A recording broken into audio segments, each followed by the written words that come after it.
আসসালামু আলাইকুম। আজকে লোট্টা মাছ রান্না করা হবে। এই যে আমি সব কিছু দিয়েছি একসাথে।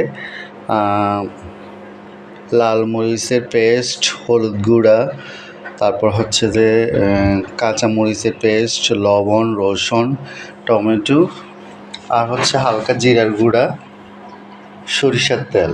এটা হচ্ছে লোট্টা মাছ। আমরা অনেকেই লোট্টা মাছটা খাই না, শুটকি খেয়ে থাকি, কিন্তু অনেকেই জানেন না এটা কিন্তু ক্যালসিয়াম অভাব পূরণ করে। অনেক অর্থোপেডিক্স ডক্টররা হচ্ছে এটা সাজেস্ট করে খাওয়ার জন্য।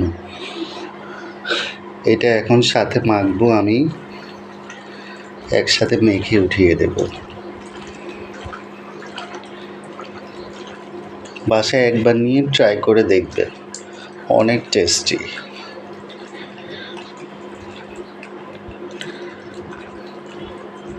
একটু সরিষার তেল দিয়ে রান্না করলে এটা ভালো হয়।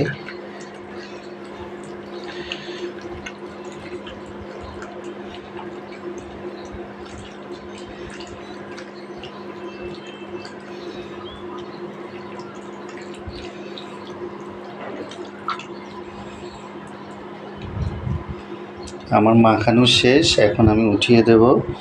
সাথে আছে আমের ডাল। এই যে আমের ডাল রান্না হচ্ছে এবং লোট্টা মাছ ভুনা।